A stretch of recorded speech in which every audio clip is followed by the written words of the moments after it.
constitutional framework of the United States is its design, and that the framers entrusted the judicial branch with a crucial but limited role.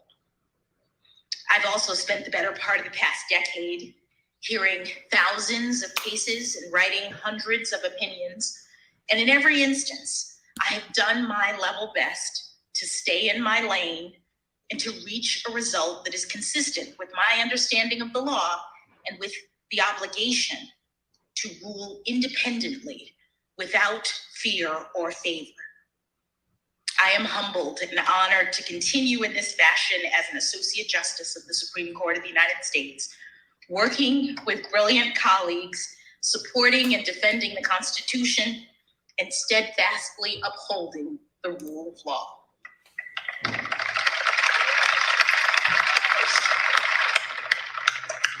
But today at this podium, my mission is far more modest. I'm simply here to give my heartfelt thanks to the categories of folks who are largely responsible for me being here at this moment.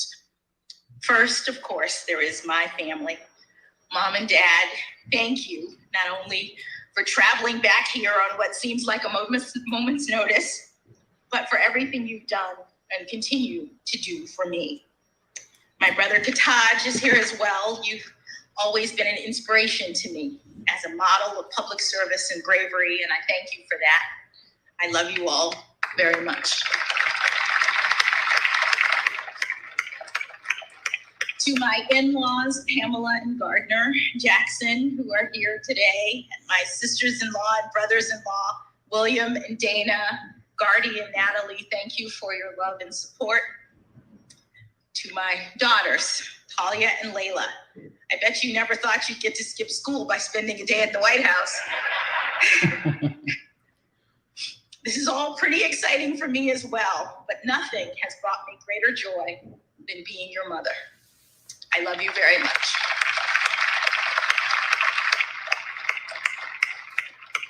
Patrick, thank you for everything you've done for me over these past 25 years of our marriage.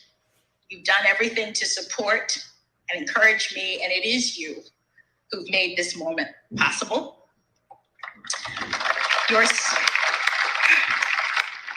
steadfast love gave me the courage to move in this direction.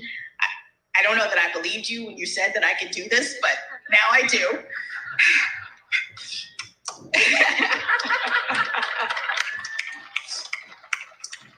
And for that, I'm forever grateful. In the family category, let me also briefly mention the huge extended family, both Patrick's and my own, who are watching this from all over the country and the world. Thank you for supporting me. I hope to be able to connect with you personally in the coming weeks and months. Moving on briefly to the second category of people that warrant special recognition, those who provided invaluable support to me professionally in the decades prior to my nomination, and the many, many friends I've been privileged to make throughout my life and career. Now, I know that everyone who finds professional success thinks they have the best mentors, but I truly do. I had 3 inspiring jurists for whom I had the privilege of clerking: Judge Patty Saris, Judge Bruce Selya, and of course, Justice Stephen Breyer. Each of them is an exceptional public servant, and I could not have had better role models for thoughtfulness, integrity, honor, and principle, both by word and deed. My clerkship with Justice Breyer in particular was an extraordinary gift, and one for which I've only become more grateful with each passing year. Justice Breyer's commitment to an independent, impartial judiciary is unflagging. And for him, the rule of law is not merely a duty, it is his passion. I am daunted by the prospect of having to follow in his footsteps, and I would count myself lucky, indeed, to be able to do so with even the smallest amount of his wisdom, grace, and joy. The exceptional mentorship of the judges for whom I clerked has proven especially significant for me during this past decade of my service as a federal judge. And of course, that service itself has been a unique opportunity. For that, I must also thank President Obama, who put his faith in me by nominating me to my first judicial role on the Federal District Court.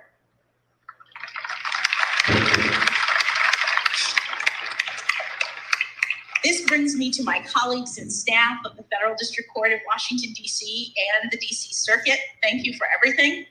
I am deeply grateful for your wisdom and your battle-tested friendship through the years.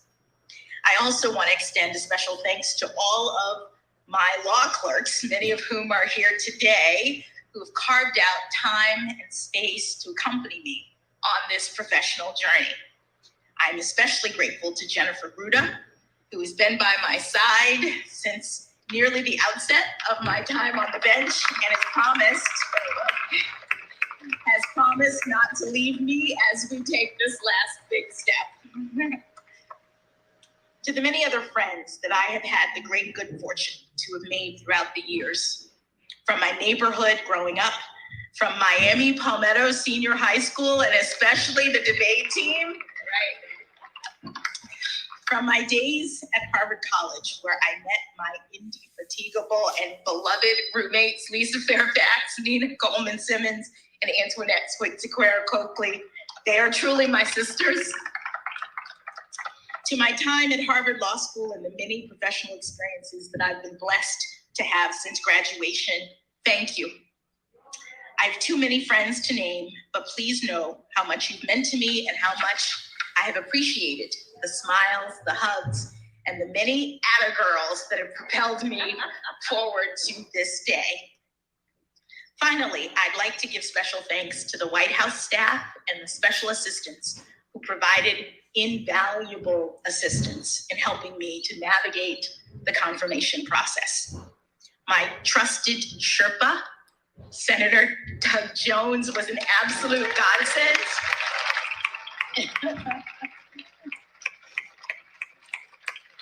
He was an absolute godsend. He's not only the best storyteller you'd ever want to meet, but also unbelievably popular on the Hill, which helped a lot. I'm also standing here today in no small part due to the hard work of the brilliant folks who interact with the legislature and other stakeholders on behalf of the White House, including Louisa Terrell, Rima Doden, Tona Boyd, Minion Moore, Ben LaBalt, and Andrew Bates.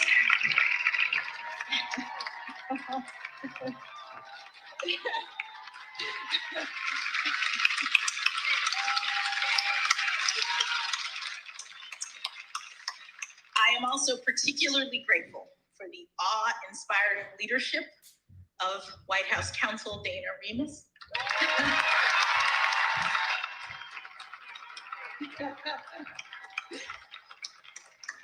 Of Paige Herwig, where's Paige? And Vaughn Plain. They led an extraordinarily talented team of White House staffers in the Herculean effort that was required to ensure that I was well prepared for the rigors of this process and in record time. Thank you all. Thank you as well to the many, many kind-hearted people from all over this country and around the world who have reached out to me directly in recent weeks with messages of support. I have spent years toiling away in the relative solitude of my chambers with just my law clerks in isolation. So it's been somewhat overwhelming in a good way to recently be flooded with thousands of notes and cards and photos expressing just how much this moment means to so many people.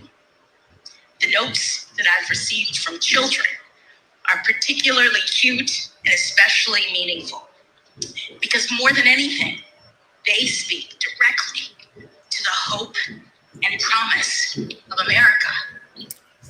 It has taken 232 years and 115 prior appointments for a Black woman to be selected to serve on the Supreme Court of the United States.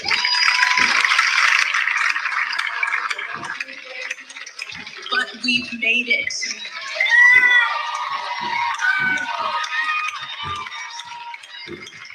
You are watching history in the making, and I hope we can impart how.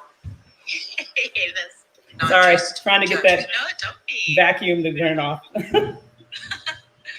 Young girls. And so Jennifer, she's just wrapping. We'll come up to you. And a day of progress, according to President Biden, calling.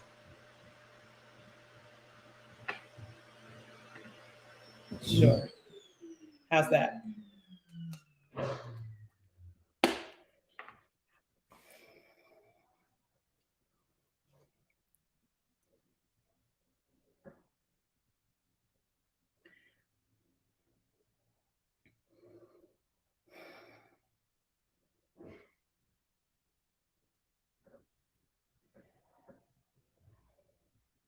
You are exactly right. It is hard not to get emotional.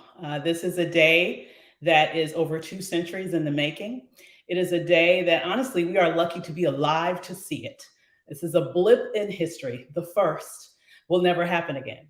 And it is beautiful to see this woman who clearly deserves it. She's put in the work, she's put in the effort. To see her be able to finally break the ceiling that has been there for so long unjustly, and to see her handle this very long and laborious process with dignity, with grace, with pride, makes all of us who are sitting behind the screen smiling at her sit a little bit taller, because her progress shows all of us and shows those little girls that yes, even though your way may be a little bit more challenging, you can do it. Bravo for the now Justice Ketanji Brown Jackson.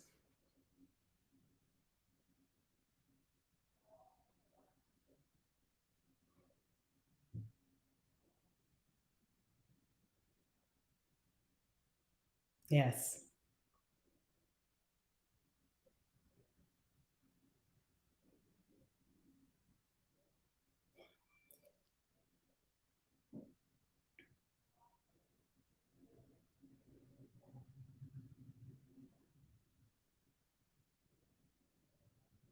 Well, you're exactly right. To some degree, obviously, you definitely expect there to be two very different takes at any nominee for the Supreme Court justice. The party that's in power is going to be for that person. The party that's not in power is going to be against that person. But here is what we know about what happened in this case. She received a level of disrespect that I believe was unwarranted. And unfortunately, as a Black woman, and I think Black women across this country probably know that unfortunately that looks all too familiar to us. Not all of us get to have the opportunity to potentially be on the Supreme Court, but we know what it's like to be in the room and be mansplained to. We know what it's like to be in the room and be assumed to not be qualified to be there when in actuality we're the most qualified person in the room. We know what it's like to have someone raise their voice at us for reasons that are unjust, and be in a situation where you feel you cannot return in kind because the repercussions that you would suffer would not be in par with the repercussions that they suffer for disrespecting you in that way. And so, unfortunately, as accomplished as she is, her experience in those moments were somewhat of a universal experience. And it's a challenge that we still face here in America to make sure that each individual is given the base respect that they deserve. Unfortunately, it seems as if we still have a long way to go.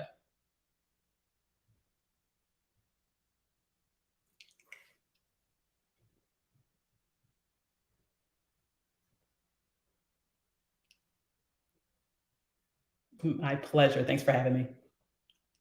You too.